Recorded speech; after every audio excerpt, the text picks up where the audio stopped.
Welcome everyone to the Durham District School Board's Special Education Advisory Committee. We call our December 2020 meeting to order, and we'll begin with the Land Acknowledgement. The Durham District School Board acknowledges that many Indigenous nations have long-standing relationships, both historic and modern, with the territories upon which our school board and our schools are located. Today, this area is home to many Indigenous peoples from across Turtle Island. We acknowledge that the Durham region forms a part of the traditional and treaty territories of the Mississaugas of Scugog Island First Nation, the Mississaugas peoples, and the treaty territories of the Chippewas of Georgina Island First Nation. It is on these ancestral and treaty lands that we teach, learn, and live. We'll now call for, we have one regret this evening from Kathy Petty for Voice for Deaf and Hard of Hearing Children. And we'll go through roll call. If you can this evening, we'll begin with our two trustees. Donna Edwards from Evan Clark, City of Oshawa. Thank you. And Autism Ontario. Claudine Burrell from Autism Ontario. Good evening. Our two members at large.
services for children and youth. Through collaboration with families and service providers, our program facilitates the service planning required to meet the unique needs of each client. A referral to our program comes through our access line. Hi, I'm Nicole. I'm the FASD coordinator. I provide service coordination and navigation to families and assist with developing integrated service plans. I work to enhance community awareness of fetal alcohol spectrum disorder and act as a resource to families and to community service providers to build capacity. A referral to the FASD program would come through our access line. Would like any information about our programs, or you wish to make a referral for your child and family, please call our access line 905-427-8862 extension 504. So again, there's just a number of different partners available and organized in different ways. So just wanting to make sure that were aware of it, you could see that it's out there and available, and that all of our schools will be receiving flyers that have a shortened link to the website, and being able to just communicate that to families in as many different ways as we can. It's also been launched through a social media campaign, so that we're hoping that the access is readily available, and we'll continue to review it and look at adapting it. It may be something we continue as the years move on, but we're also looking at a potential hybrid model where we have the opportunity to bring families in, as well as providing that resource, because we want to be able to reach widely and make these connections for families. So thank you. If there are any questions, I'm happy to answer. Go ahead, Donna. Was trying to navigate the site, and I don't know whether it's me or whatever. When I'm clicking on some of the links, there it almost looks like a chain link that shows up, and it doesn't go anywhere. So Donna, that's important feedback for me. If you have any of those that are showing up, Most of the health ones okay.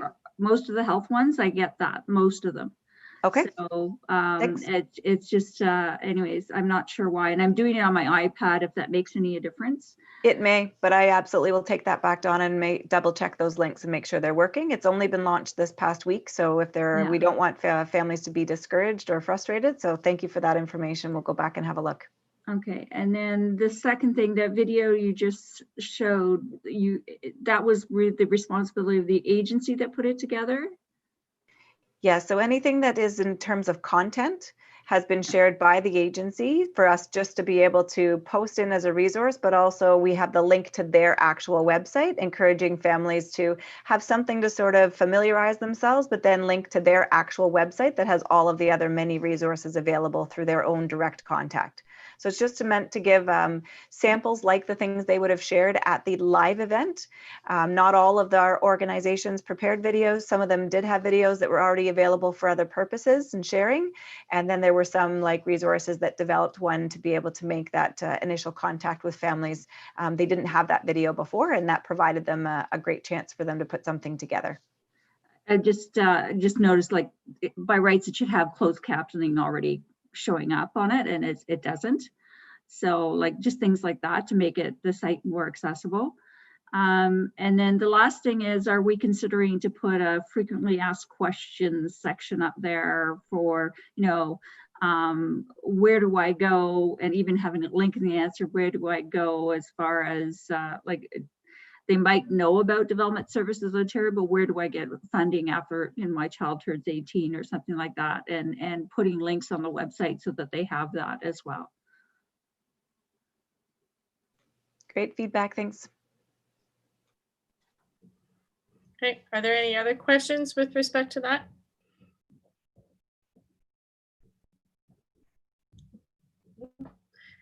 Okay, quickly before we move on to the staff reports, I want to circle back. We realize that just procedurally we need to second the elections.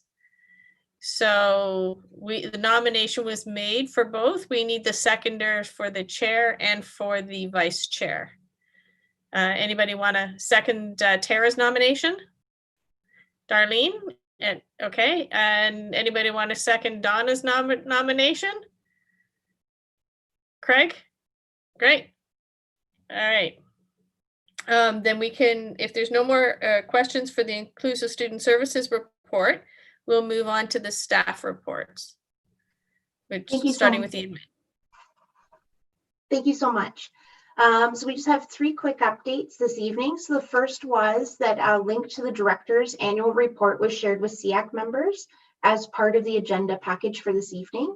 And SEAC is encouraged to read the letters from both Chair Brainy and Director Marsh, as they have captured the challenges of 2020, the strength of the families we have the privilege of working with, and the dedication of staff and the scope of work achieved while pivoting education sector within a pandemic. You'll notice that supporting students with special education strengths and needs are woven through the pillars of our strategic plan and reflected within the report. And we just draw a couple highlights this evening. First, SEAC members may be familiar with many of the documents reflected within the success and well-being pillars as resources that were created to support families and team members navigating during the different phases that 2020 has brought us. Processes such as referral pathways and our traumatic response protocols were revised to reflect supports to both DDSB at home learners and our COVID-related protocols, and are found within the document. Our clinical teams, working alongside equity and inclusive education, are examining their practices centering on anti-racist and anti-oppressive practices and beginning that work of really critical examination. And then we'll be engaging some voices, and that's reflected in there as well. And then SEAC has noted itself within the engagement and how we've actioned our commitment to continue to engage members in consultation when we're considering actions and review of policy procedures within the board. And SEAC provided that on a number of occasions through 2020, and we'll continue that as we move into 2021. The special education surveys have both launched, and that the links have been shared out with SEAC as well.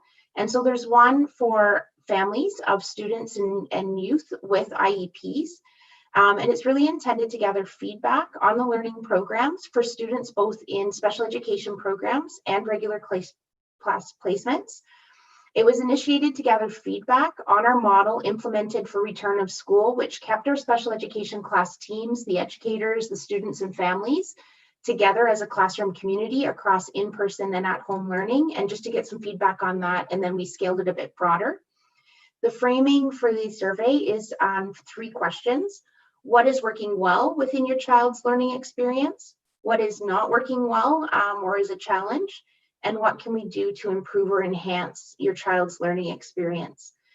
Taking the feedback from SEAC, we made sure that there was a good window of time, and we'll just monitor for responses in case we need to keep it extended. The survey currently is sent to close on the 22nd. The same 3 questions were used to phrase in terms of student learning for staff. And again, we're seeking feedback from all staff members in a variety of roles across the system. And the survey also closes on the 22nd. We have shared kind of the promotional image and the survey links with SEAC, and anything that you can do to help us promote response within your organizations would be greatly appreciated. This week too, a special just acknowledgement to our CERTs and administrators across the system as we engaged in screening for gifted. I know both Kyla and I were out supporting the process of CCAT 7 with our DDSB at home learners who came into our secondary schools, and just immense appreciation both at the elementary level and the secondary level this year as we were able to get that screening process in. Any of the students in classes that are currently home on self-isolation have 3 designated days for January, and then we'll just monitor that as well. And then finally, our pack on SEAC for December recommends discussion on any considered changes for the next school year, as well as consultation on our special education plan. The previously mentioned survey will provide us with important feedback that will help shape both of those items, including the second half of the current school year. If there's a clear indication of a need to be responsive and an opportunity to improve services for our kids, we'll do that. And so we look forward to bringing those results and sharing them with SEAC for a conversation around implementation. And then finally, as it is December, just an immense thank you to all of you for another great year of collaborative service to our community. And we had a bit of a thank you to Eva, and we'll just shift that with incredible appreciation to both Eva and Trustee Edwards for continuing in their leadership roles as chair and vice chair of SEAC. And that is our report. As I imagine, our trustees will be speaking about the recent board elections in their update. Thank you. Are there any questions with respect to the board or the administration report? No? Excellent. Okay. Moving on then to the board report. Thank you, Eva. Yes, as Andrea had indicated, we had our organizational or elections on December 7th. Our new chair is Trustee Carolyn Morton from the Brock, Scugog, and Uxbridge. Our vice chair is Christine Thatcher from Whitby, and our vice chair standing is Patrice Barnes from Ajax. So those are the three key people. And as you see, we have Darlene Forbes back as far as our other SEAC rep. We welcome back her pace table as role of trustee. So that was held, and then we had a few reports. One was particularly a correspondence for Capital's projects report for North Oshawa, and that we've been submitting business cases for several submissions. I think it's about 4 years now for a high school in North Oshawa, and we haven't been successful. So we felt it's time to do that. And again, is writing and finding out why we're not being so successful, because it's definitely needed. The director gave her report, which is also posted on the website, her annual report. There is the consultation for the GSNs has gone out by the Ministry of Education, and responses are due back by, I believe, January. Is it the 17th or the 15th? I keep on forgetting. It's one of those days. So they have a series of questions that they focused as far as feedback is concerned, but definitely would anybody has any comments around the grants for students needs and for next year, if they want to forward them to me, that's great, or Darlene, so that we include those comments within our feedback to the government. And I think pretty much that is it.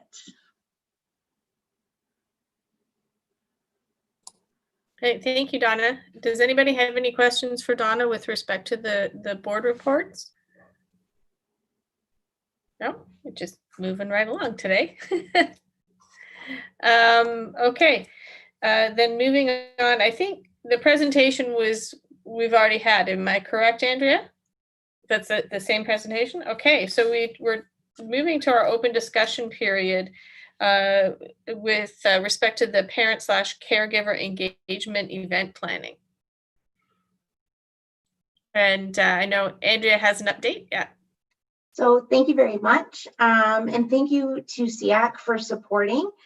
We do have a number of members that have stepped forward to be part of the committee. So I thank those team members, and I suggest that at the beginning of January, we maybe draw that group together. And so we did email out to SEAC, and I'll just hopefully put it up in front of my camera. It won't show very nicely tonight, but just the flyer, just because time was of the essence, and we thank our communications department and creative services for putting that together. So we are confirmed for the night of January 19th, and then a morning breakfast option on the 20th. Tend Academy has been phenomenal. We have signed the contract for the Tuesday evening session, and they're allowing us a bit of a window of time to take registrations to see what the response is for the morning session before locking in a contract. So that is the promotional brochure. Our communications team is going to assist us in helping get that out. A number of schools have already retweeted, and we're hoping that our 2 associations will help us through our colleagues online this evening with the promotion of it as well. And then just really encouraging either a retweet or a send out and a direct mail through the associations as well. With it being a virtual event, we don't have the same confines as if we were in person to what may be held within a room. And then other than that, I just think it's really important that we be able to connect. Again, the small group had just stayed online last month. I think it's really important for parents and caregivers to hear from parents and caregivers and SEAC members. And so we can help support kind of setting up those beginning and end messaging. The session is about an hour and a half. Francois will present for almost an hour, and it's really casual and paced conversation, quite relaxing actually. And then an opportunity for a couple questions. And again, with our communications team online this evening, we've set up that it won't be an open chat box, but people will be able to submit questions, and then we'll be able to pull kind of a few trending questions and have kind of 2 or 3 answered in that FAQ. And then be able to connect back with people in posting a post-event summary as well. So I didn't know if there was questions or if discussion amongst SEAC. I think this is a really important topic for us to be reaching out to our families and caregivers with. So happy to take any questions, or we'll sit tight and take notes on the thoughts of SEAC as we move into the next stage of planning. Does anybody have any questions with respect to the evening? Donna, go ahead. Just a question on getting the information out is now that Hannah, I guess, is on the PIC.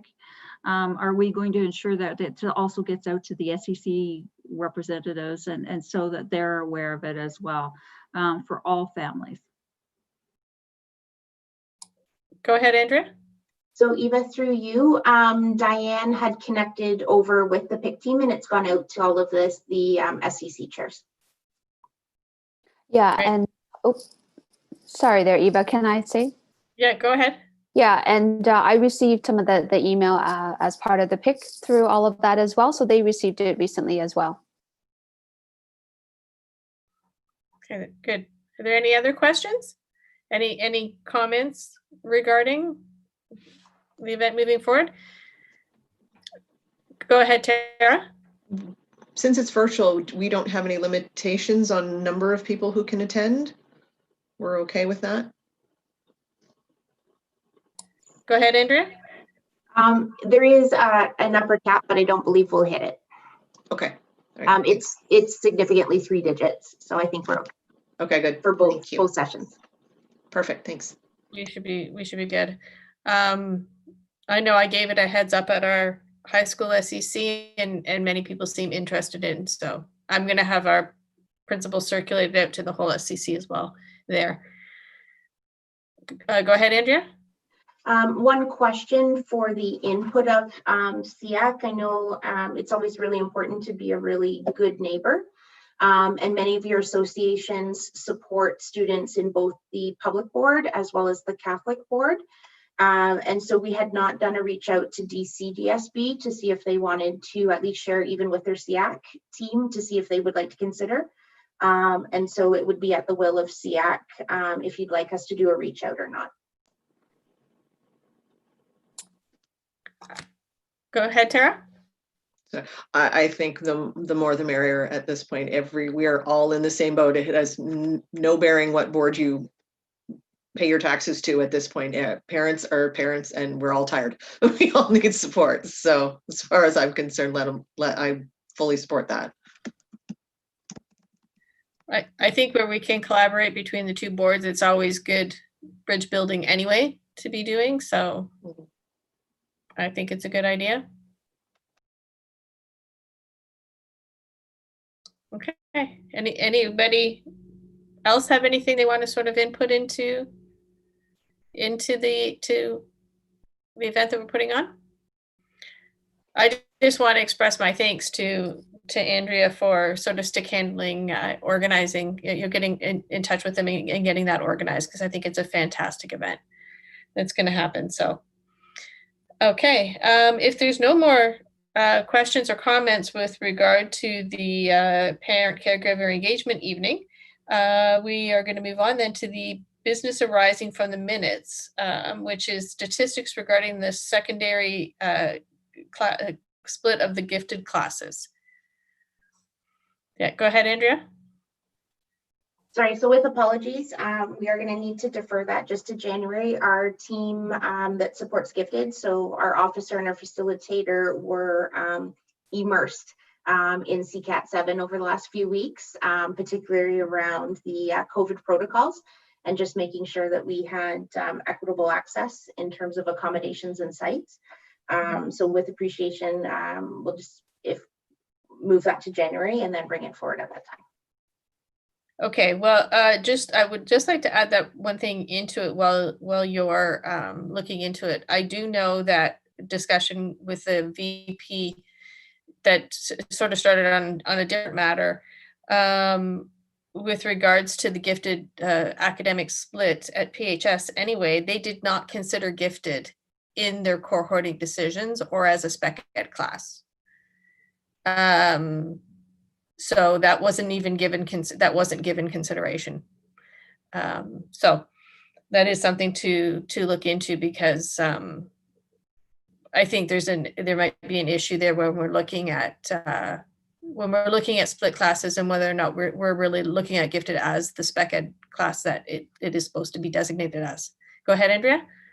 Sorry, and not to take up the mic time this evening. We are in the middle, right in the midst, was on a call this afternoon in terms of course planning for 21-22, hard to believe. And so some planning embedded in that just gives us an opportunity to make sure that the sections are provided to students who have a formal identification as intellectually gifted. And so students will have some option to indicate their preference of in-person or virtual-based sections through when they do their course selection. And that might assist us in some of the smaller sites like Anderson and Port Perry High School in terms of the integrity of the course section. So we'll happily bring a further update on how that is being operationalized as we get through February and March and move through the course selection process. Great, thank you. Okay, so we'll defer that then until the January meeting. I didn't see, I take it there were no association reports forwarded to Diane? None received centrally. None received centrally. So, so I'm going to assume there's no association reports. Just a reminder that any events or reports from your associations that you want sort of brought forward at a meeting to send them ahead of time to Andrea so that we can read them out. It just saves a little bit of time as far as canvassing the group. Okay, so if there's no association reports, we would be moving on then to the correspondence, which is from the Thames Valley. Which appears again to be sort of discussion with respect to the clear masks and audibility for students, which I know we've already been looking into and working on at our board level. So does anybody have any comments or concerns to bring up with regards to this letter? No? Okay. Then moving on to community concerns. Did anybody have any community concerns brought up to them this month? Tara, go ahead.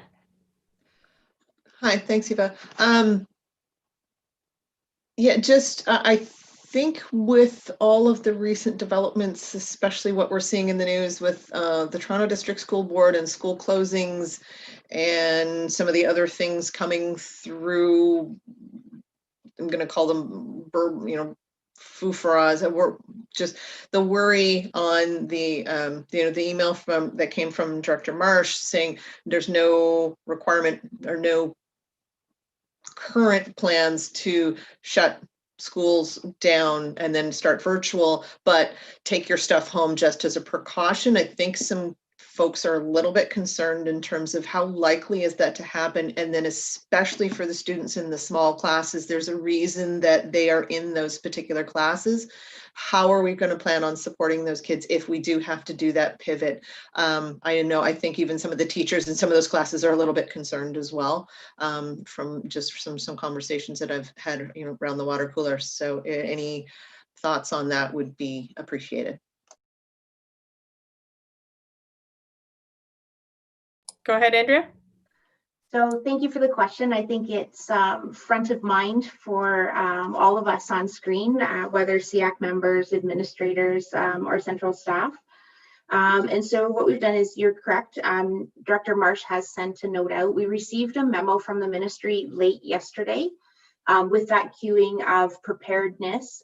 So there's been no messaging that is the direction, just that cueing of preparedness was a new piece in terms of that. We have students in different kind of positions. Our secondary schools are set up to make that move quite quickly, as the students in regular class placement, for the purpose of this committee, are already 75% online. For the Durham District School Board specifically, our special education classes have been operating since September, with some students at home and some students in person. And so we know that there is some programming that would be quite challenging to move online, but we would do that with some central support. At this point, we're not sending home, kids will have their SEA equipment if it's technology at home with them, but we're not sending health supports home at this point, as we don't know, as we've seen through this fall, a couple weeks changes our situation. Our elementary classes, again, would have a bit more to do to make that shift to online, but we'll all be watching the news and watching emails over the holidays as well. Administrators received some additional information from Director Marsh this morning, just in terms of what that queuing to take items home that you may need look like and sounded like. But until there is, it won't be a board-based decision. If we were to move to online for a temporary piece after the holidays, that will come from provincial direction, as it did earlier in the spring too. So we share your concern. We know some of our kids, that in-person connect is really important for them, and not all of our curriculum, especially our alternative curriculum, can slide over to a virtual environment. But again, it's safety first. And health in terms of that. So we'll just keep an eye out for any announcement. And then the commitment of the team was to pull back together to be responsive to whatever the situation plays out to be. Thanks, Andrea. You're welcome. Go ahead, Rowan. Just a quick question to Andrea. You had said that, and I might have missed it, in terms of the spec ed students. We have some online and we have some, in the classrooms. Do we have any idea, just a guesstimate, in terms of what that percentage ratio is? Yeah, it changes over time, because we had kept our special education classes together as a school community. For our students who are in regular class placements, we had key timelines where there was transition points, such as the middle of November.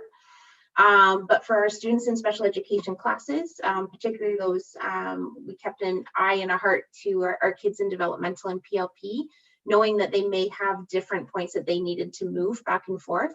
So happy to go back to our last data point and send that out to SEAC, as we have been monitoring.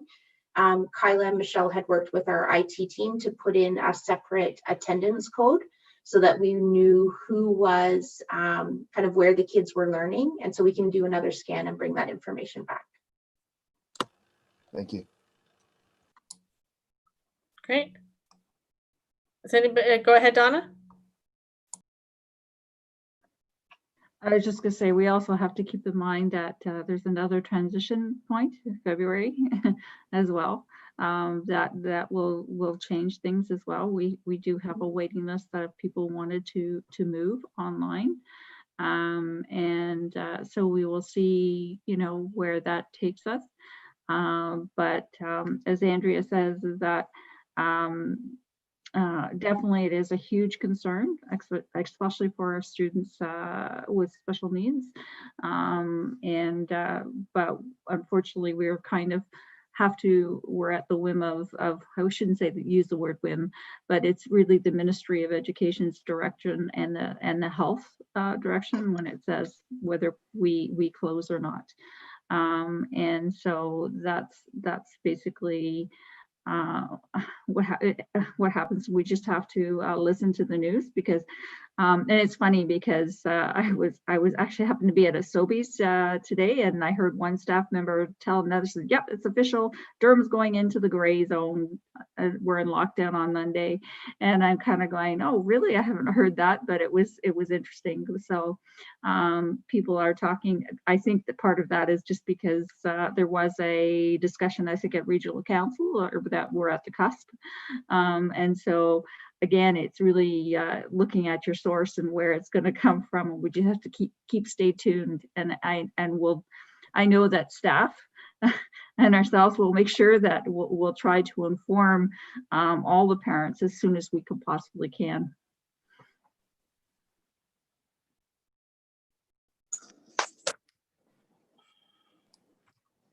Okay, that's good to know. Oh, welcome, Kathy. I've been here, but I'm in quiet. Yeah, I just noticed you snuck in. That's great. Does anybody else have any community concerns to raise at this time? Hannah, go ahead. Thanks, Eva. So I think one of the things that I had been hearing more about among the community of children with physical disabilities and conditions has been the whole idea that as the numbers and as the screening for COVID continues, many of our children have symptoms that are ongoing related to their conditions. And so I was wondering, we might have had a bit of a discussion around this in the beginning, or at least I believe I brought the comment, but I think as time progresses, what we're noticing is that many of our children are being asked to stay home. And so that's impacting on their ongoing learning. And so kind of wondering what the processes are, whether there's a process for doctors to be able to say, these are some of the symptoms related to their conditions, and that, and of course, we're always very mindful of being community partners with everybody in protecting everyone's health. But at the same time, when, we're going to be asked to stay home for a certain number of hours, and our children are going to be missing out on those instructional days and hours. And so I think we're, at least many families are looking for some options, some discussion, and perhaps we could hear a little bit more from the school board around what are some of your thoughts around that, and maybe some planning, and maybe a refresher as well on what's existing already for these things. No, great. So I'll start, and then I think Kyla's going to pick it up just because she works directly with the school teams. So I think this is, again, one of those assets of keeping the classroom communities together, because in general, we'll have staff that are familiar with students and different symptoms or parts of their conditions that were present prior to COVID, and would be able to distinguish. If there is concern coming forward that there's a feeling of a growing trend, please reach out to us, because we can maybe help unpack that. We can work with our DISA and DSA colleagues and put some tips and strategies together for schools if there's a trend. But other than that, it's on a student by student basis. And Carla, if you don't mind just talking kind of how you walk through that consultation.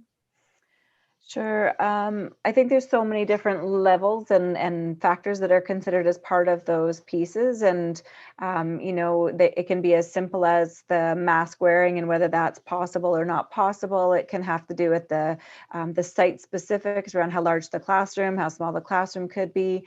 But I think, just as Andrea is saying, and the importance of making sure that that family feels that they have a voice, for sure, is an important piece. Being able to ask some of those questions while also recognizing recognizing that in some cases, it's also looking to protect that student as well. If there have been cases within the school, within the classroom, down the hall, there are some privacy pieces as well around not being able to share the exact information about where the case may be prevalent or who that involves and impacts, but there also may be the layer of wanting to protect and support our more medically complex students as well. But just again, would encourage you, Hannah, and any of our team members to always be able to have families advocate for what their feelings are about it, to make sure that they are open and sharing that information. And then the school teams absolutely need to be consulting on a case-by-case basis to respond.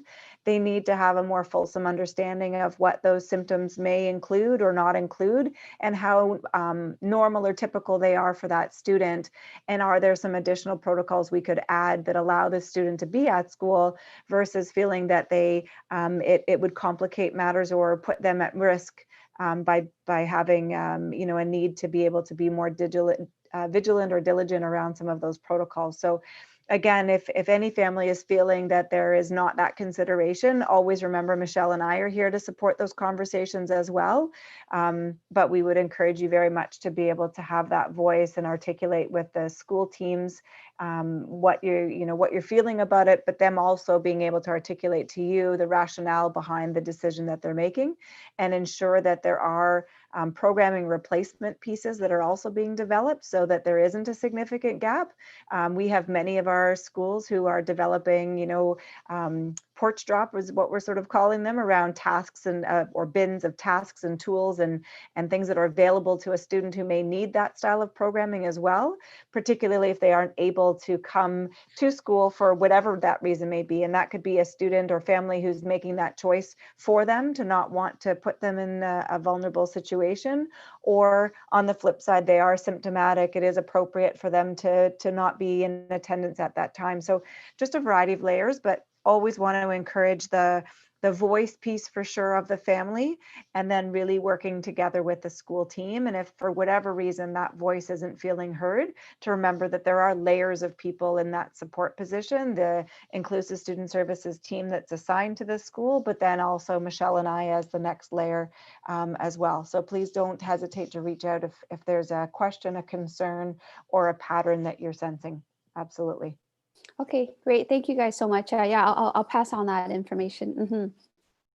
Andrea, I think you want to add something to that? Yeah, sorry, I just think it links a little bit, and I don't think we've shared this with SEAC, so I apologize. So when we develop the inclement weather plan for when our buses don't run, our elementary schools remain open for students. Our secondary schools flip to virtual with the exception of localized decisions around our special education classes. So administrators and special education heads and the educational service staff in the classrooms, we're doing an individual reach out to families, because we do recognize that families with children who have complex needs have had those different layers of magnitude of impact, where maybe respite care and some of the other service providers have had to look a bit different. And so we really wanted administrators and those teams to work individually with families to say, if there is an inclement weather day where the buses are canceled, would you like in person to still run at the secondary level, or would you want us to flip to virtual, similar to regular class peers? And so those conversations have all been happening and then communicated back with either Kyla or Michelle based on which school.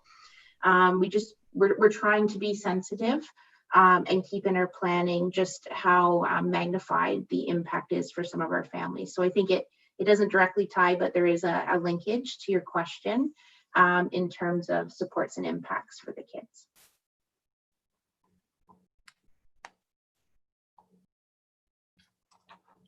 Great, thank you. And I know that Kathy had put in the chat, she has a question or a concern to raise.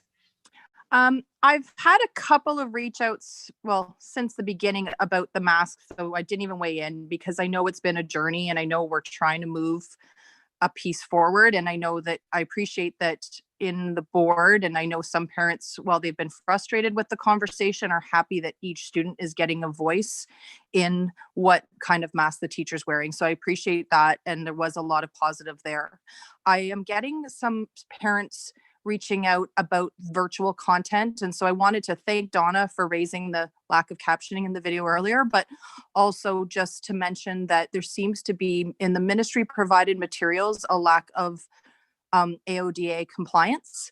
And I just wanted to share that there seems to be still a repetition of having to remind staff to make things accessible to the children in the classroom with hearing loss in virtual settings.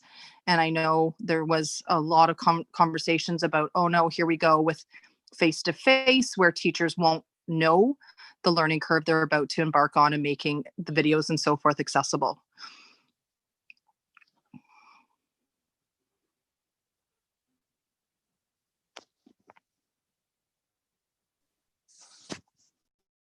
Sorry, I think you're on mute, but I think, so Kathy, thank you very much for that. Kyla and I are both on the steering committee for DDSB at home.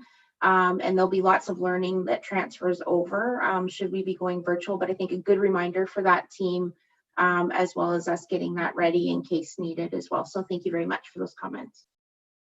Has there been any talk with Brightspace about courses, particularly at secondary, not being accessible? Sorry, Eva, through you. Yeah, go ahead.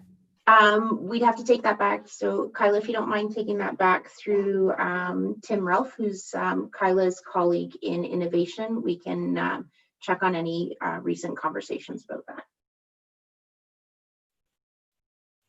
Okay. Does anybody else have any community concerns to raise at this time? Carolyn?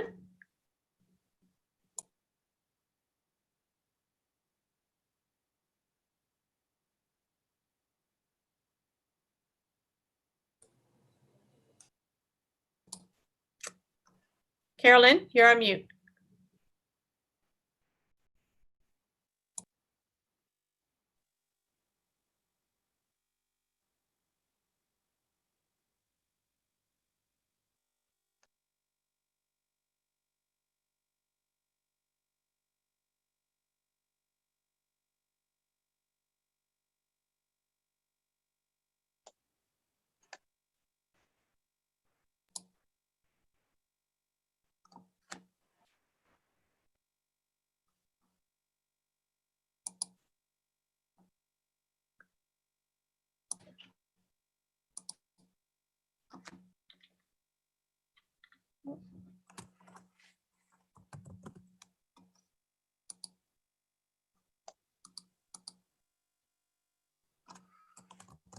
Eva, do we want to just get Carolyn to put the question in the Yeah, I was going to chat tell her and to we type can it. read it out? Yeah, okay. Yeah. Just for the viewing audience at home to know what's going on. Yes. We can see Carolyn trying to type really fast. Very furiously looking down, yes. Yeah. Yeah, if you want to put your question in the chat, that'd be great. I'll read it out.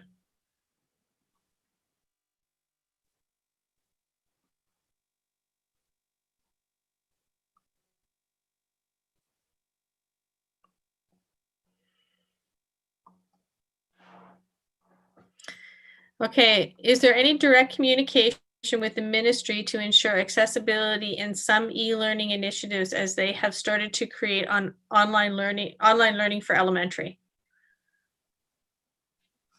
Go ahead, Andrea.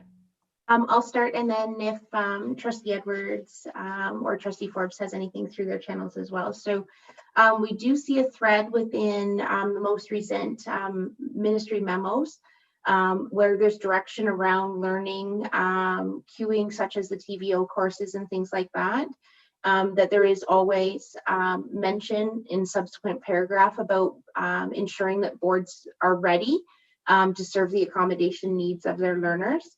But again, I think this is a really important one that we continue to loop feedback in the other direction as well, in terms of advocacy for how important that is at all stages of planning. So happy to take that back. Or if the will of SEAC is to do something around that as well. we can support as staff. But you raise a really great point, Carolyn, as likely virtual courses are here to stay in some essence, and it's really important that we be planning with accommodation and UDL in mind right from the front end.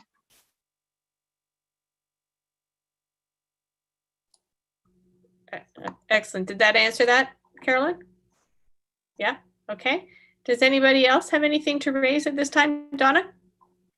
I was just going to add to Carolyn's comment is that recently there was a consultation that was done by the Ministry of Education on TVO because they're extending their mandate or increasing their mandate. And there is a public letter from the Ontario Public School Board Association that talks about accessibility issues with the current TVO platform and courses that are there. It talks about UDL, ensuring that UDL is used in the development of all the courses. So it's definitely there.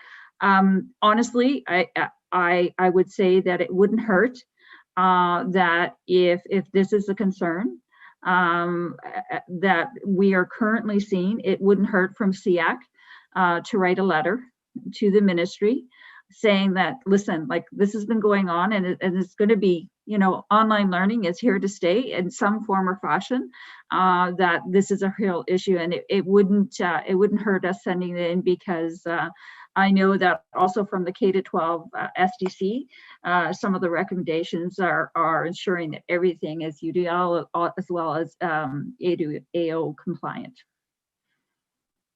So it's up to SEAC, but I really, it wouldn't hurt. Well, what do you guys think? Does anybody want a motion for us to write a letter to the ministry expressing our concerns that they make sure that accommodations and universal design for learning is used in all aspects of their planning?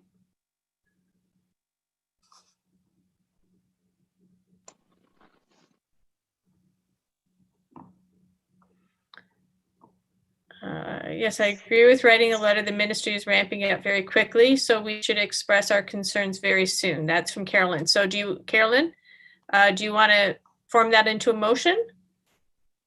Yep. Okay, so yes, it should be reviewing all the old and the new. So is your motion to write a letter to the ministry to review all the old and the new online content to ensure compliance with AOTA and universal design for learning? Tara, you want to change that a little bit, or Carolyn? No, I'm just going to second that. Carolyn, Yes. does that work for you? That wording? Yeah. Okay, so motion brought by Carolyn, second by Tara. All in favor? Raise your hand or type in yes. Okay, so motion passed. Big question is, who wants to take a stab at writing that letter? I don't mind go ahead, trying. Carolyn. I don't mind trying it. Sorry, Kathy? I don't mind trying. I write this stuff all the time. Do you? Okay. All right. Unfortunately, nothing's accessible. Just a comment for myself that what I can do is within the public minutes of the K-12 SDC, there are a couple of recommendations that I could forward on around those to help with to sort of identify some of the wording that we've also used as well. That would be very helpful, Donna. Okay. Okay, that's great. Thank you, Kathy and Carolyn, for offering to do that. Okay. Any other community concerns to bring up at this time? Sorry, go ahead, Andrea. Just Kyla's being able to connect with our innovation team and has an update already, just in terms of the next steps from Kathy's question. Oh, fantastic. Thank you. Kyla, go ahead. So just wanted to let you know that Tim Ralph, who is our Education Officer in Innovation, we already was able to share to him that there is a concern that's been raised tonight, and he absolutely will be examining and making sure to look at action steps to support all virtual campuses, as well as any teachers who are looking at sharing virtual resources and the AODA compliance, particularly with closed captioning.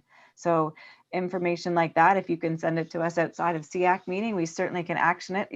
Within about 5 minutes, we were able to move something forward. So please don't hesitate to share those concerns in an earlier time, or definitely outside of SEAC. We're here to support. Perfect. Thank you. All right. Is there anything else?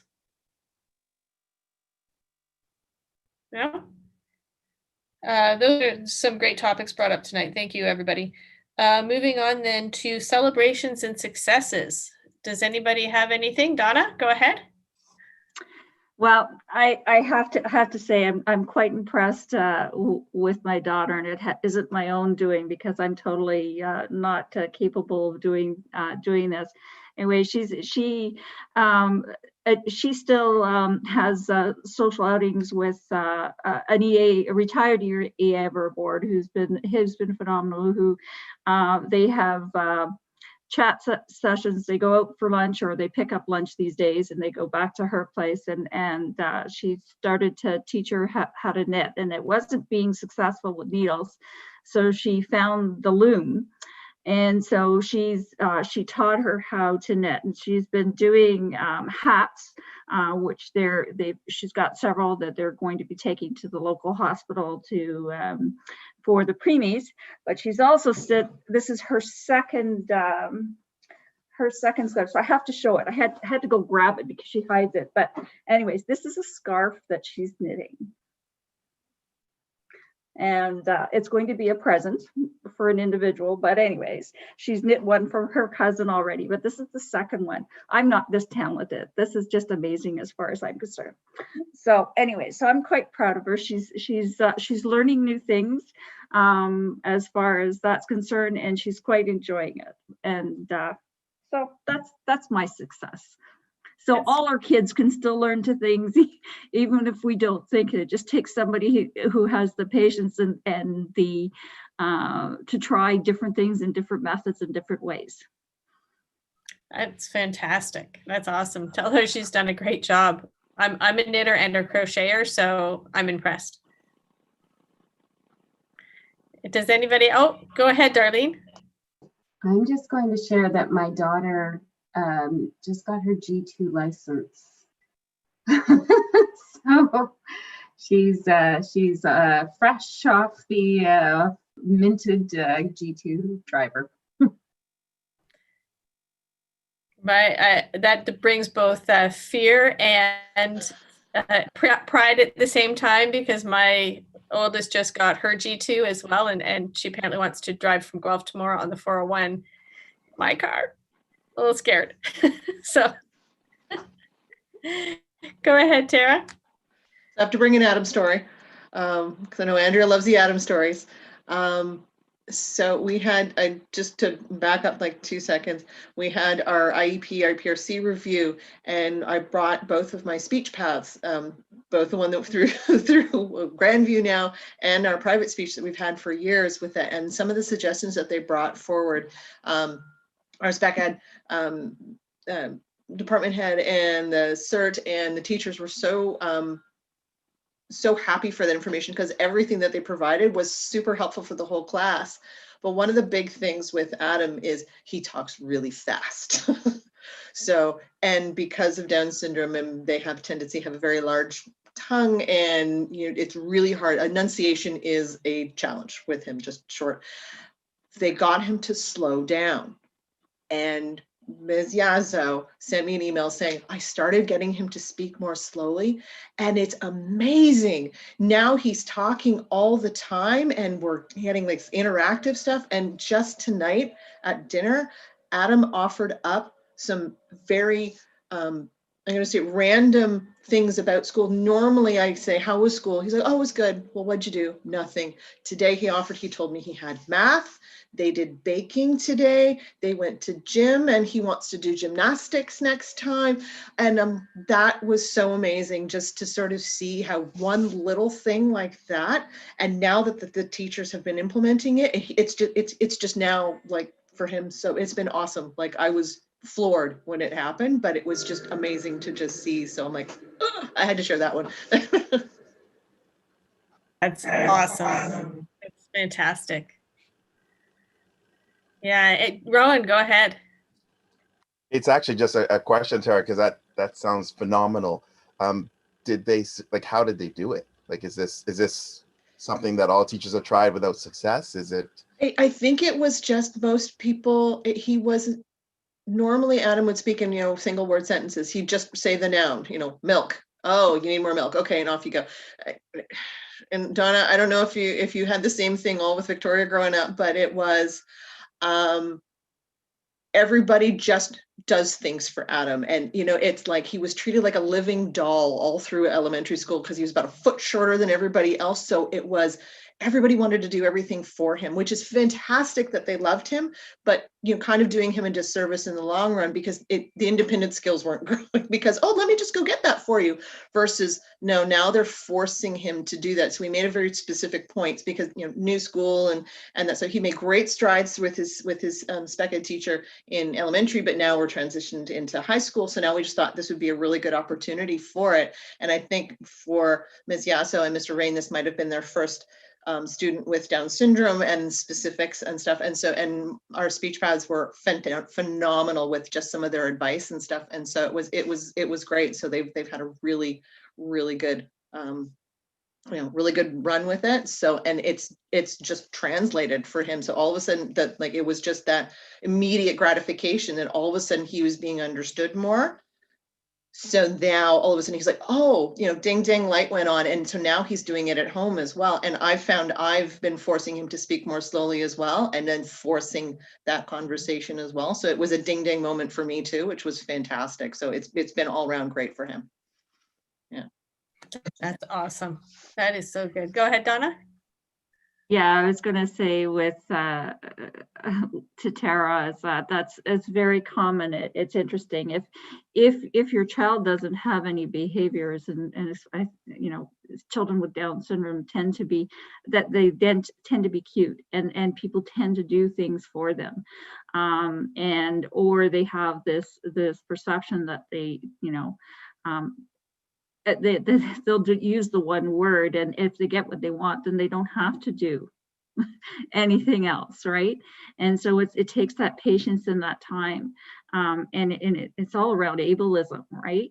It's just that you're just assuming, and it just takes that little bit of effort, or that different way, as I said, with my daughter learning how to knit, it's just a loom now, is that little bit doing it a little bit differently, that little bit more effort to ensure that they come forward, and it's okay to fail, right? And that's the other thing that I find with our kids is that people really jump in too quickly because they think that we're putting the child through stress. Well, you can tell the difference between a little bit of frustration is sometimes good because then it does push them a little bit, but you can tell when you're working with them.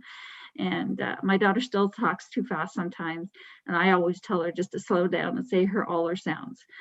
So that's still a continuous thing, and she works on that. But yeah, it's just that little extra patience, but being able to say that they can do this, right?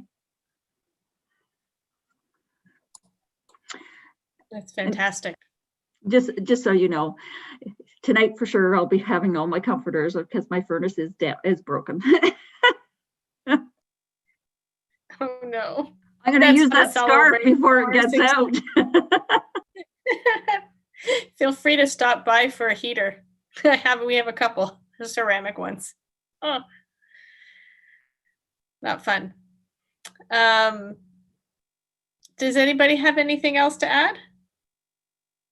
No? Okay, well, our next SEAC meeting is scheduled for Thursday, January 21st, 2021. I can't even believe I said that. And right here online, as per this month. Do we have a motion to adjourn? Rowan, second by Tara, all in favor? Okay, thanks everybody, appreciate it. Happy Thank you. holidays to everyone and have Happy a Holidays, yeah. everybody. Stay safe. Happy Stay warm. holidays. Stay warm, Donna.